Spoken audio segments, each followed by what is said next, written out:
It's time for everyone's favorite type of content. You know it, you love it, it's the tier list, baby.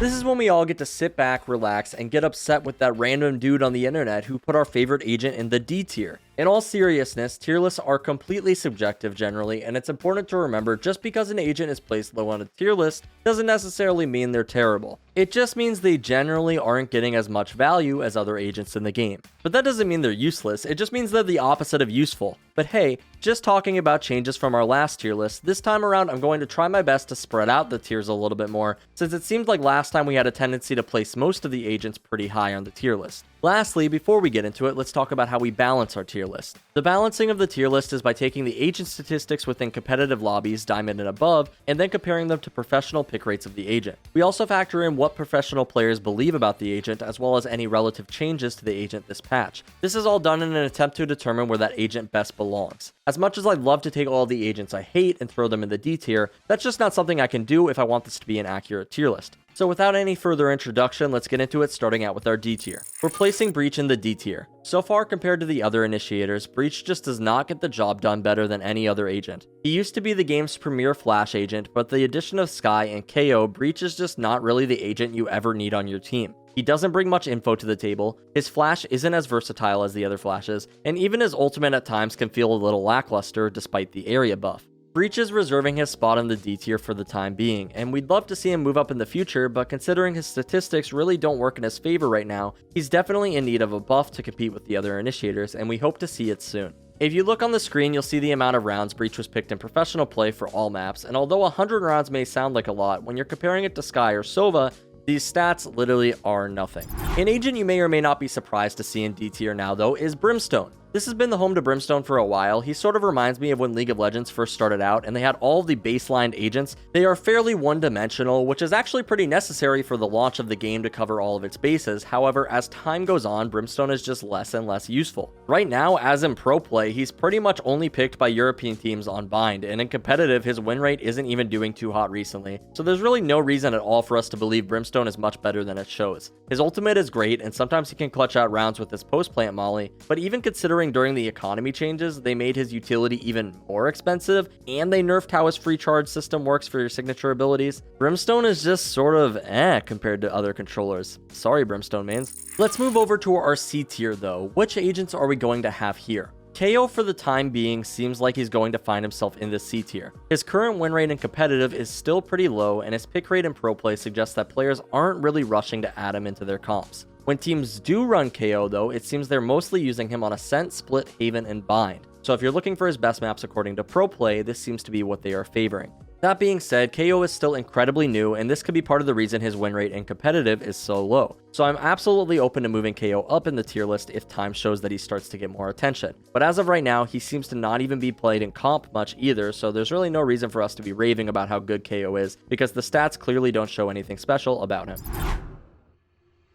Yoru is actually a decent pick right now, but he's not really the star when it comes to Duelist, and because of that we find him in the C tier. I could really see him being something similar to Reyna eventually, where he's a super strong agent in solo queue, but not crazy in pro play, but we're not quite there with him yet. Although some players have slowly come around to his potential, the general player base still is not very good with Yoru, so for the average player, he's not the best agent in the world. If you take a look at Yoru's statistics, currently he's still in the bottom of the barrel when it comes to win rate, and even his average KDA is pretty low when compared to other duelists, so that brings us to the conclusion, on average, Yoru is a pretty C tier agent. If you're curious about Yoru's pro play, maybe you think he's better in that regard, the answer is pretty much an astounding no, as his pick rate in pro play is pretty much non-existent. Teams are trialing him a little bit more here and there, but for the most part, no one is really playing Yoru a lot, and let's just say it's for a reason. He's not very good. Before we move on in our tier list, by the way, if you're looking for a step-by-step tutorial of how the top tier players play any of these agents, we just started adding a bunch of new Smurf commentaries from Radiant level players to our website, so we highly encourage you check those out. Link in the description below.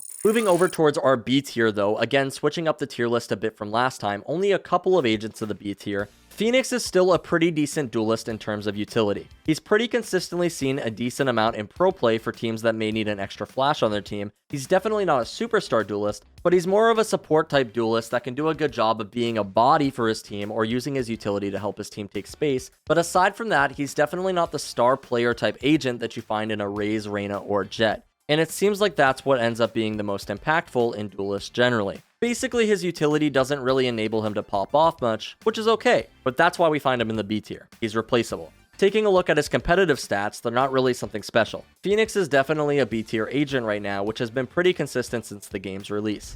Cypher is an agent you may be surprised to see in the B tier. In terms of matchmaking, Cypher's win rate isn't anything spectacular, and as time has gone on, players have gotten better and better at dealing with Cypher utility. Whether that's by slowing down rounds to take out tripwires or using their utility to make his life more difficult, Cypher just isn't really getting the same value that he may have used to. While he's still very good at helping his team take and hold space, sometimes in matchmaking it's difficult to know what to do with that space, and for that we find him in the B tier.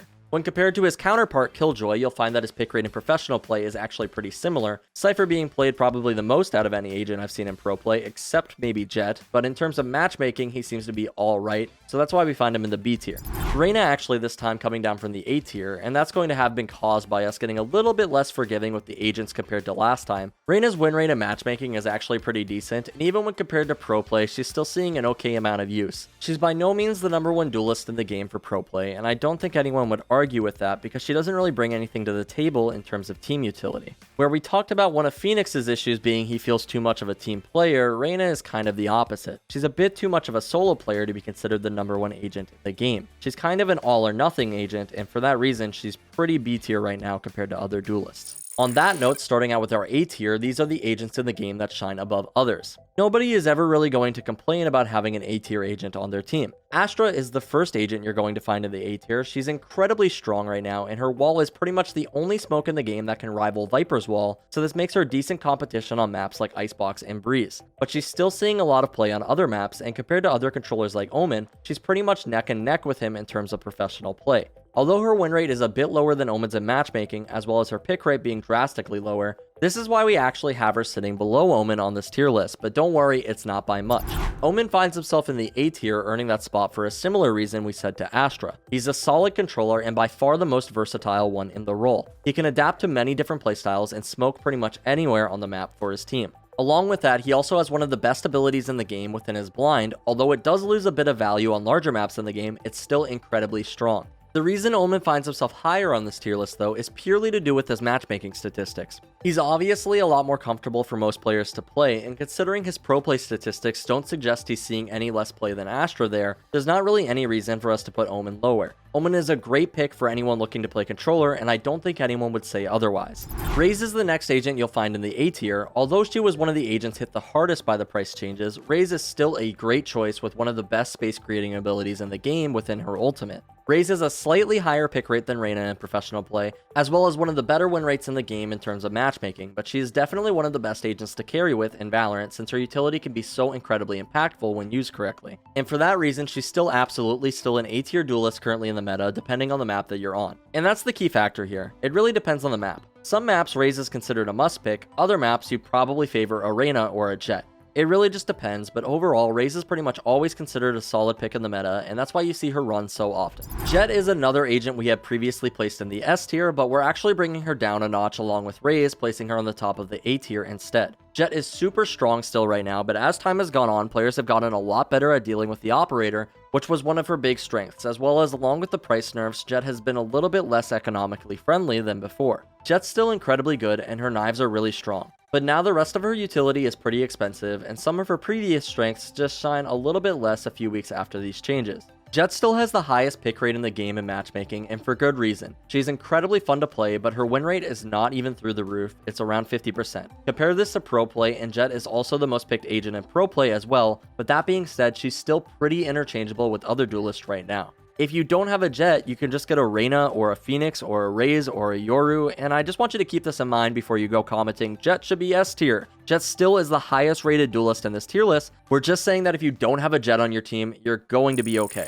Moving on to our S tier agents though, these are the agents that are the best in the game. They're the agents that stand out the most in terms of statistics or pro comps, and they're the agents that you should probably be playing in your games if you're looking for the best chance to win. Weirdly enough, Killjoy is an agent who finds herself S tier this time, moving all the way up from B tier last time. We've previously talked about Killjoy's pro pick rate in comparison to Cypher's, and she's consistently seeing a ton of pro play, but not only that, Killjoy's win rate has always been very high in comparison to other agents. And by very high, I mean Killjoy consistently has the highest win rate in the game. I'm not ready to pull the trigger and say Killjoy is the best agent in the game because of this. Obviously win rate isn't everything, but playing Killjoy is basically just playing the game on easy mode. Between peeking off of your turret to make for easy 2v1 fights, using post-plant mollies to stall out rounds, and using your ultimate to literally single-handedly win rounds for your team, Killjoy is incredibly strong, especially in matchmaking where teams oftentimes like to take rounds far too fast. Killjoy is an S tier agent right now, and I apologize for placing her so low last time. After comparing her pro play statistics to her matchmaking statistics, it's very clear to see that she is one of the best agents in the game on pretty much all maps.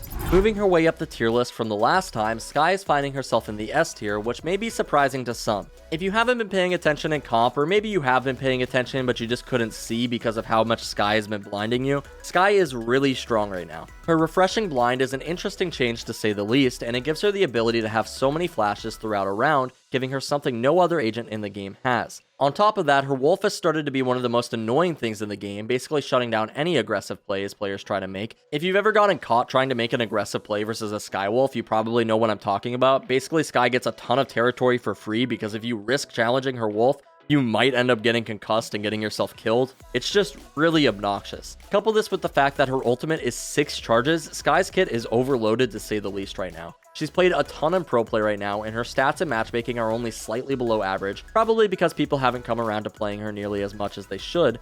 Keep an eye out on Skye, or probably don't, because that's how you're going to get yourself flashed.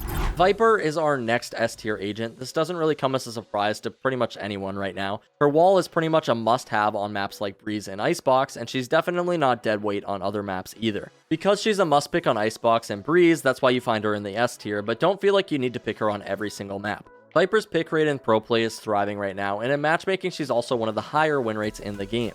It seems to me like the agents that generally have lineups for post plant seem to thrive in matchmaking as well, so do with that information what you will. Viper is a great agent for anyone to pick up, and I highly suggest learning her at the very least so that you have the best controller in the game to play on Breeze and Icebox.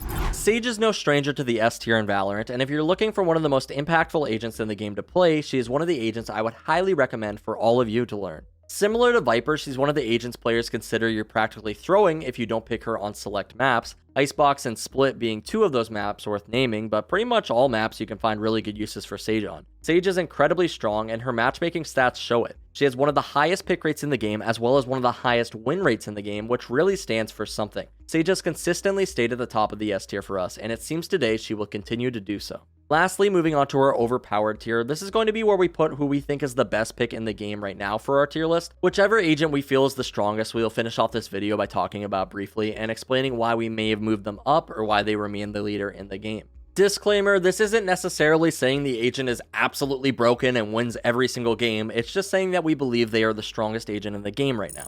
Sova is going to be our OP tier for this week, previously an S tier pick from us and pretty much every other tier list. You'd be pretty crazy to think Sova is anything less than S tier right now. He's easily the strongest intel gathering agent in the game, and his drone, although now 400 credits, is so incredibly strong at taking space, it oftentimes is considered one of the strongest agent abilities in the game. On top of that, the reason we're moving Sova up on the tier list today is because of the recent changes to Valorant causing all Radiantite boxes to be fully penetrable, which is a change that was not in the game before. Because if you shot through these boxes at certain angles, they would not kill enemies, and at times it would result in you attempting to wallbang targets and them not dying. You probably see where I'm going with this, but now because they're easier to shoot through and Sova can give his team wall hacks, he's gotten basically a hidden buff because of this, and I'm expecting Odin Sova to be even stronger this patch than it was before. I'm telling you, get ready to get wallbanged through these structures because it's coming. All of this aside, Sova is pretty much a must pick on all maps in pro play, and in matchmaking both his pick rate and his win rate are incredibly strong. Sova has been one of the best picks in the game since beta, and today is no different. Sova is our OP tier of the week, and if you haven't picked him up yet, you absolutely should. Anyway though guys, before we wrap this up, let's tell you a little bit more about SkillCapped. So we offer a 5-division rank up guarantee, and we think that's pretty crazy to offer. It's like your local gym guaranteeing you'll get ripped. Your local gym would go bust if they offered that, right?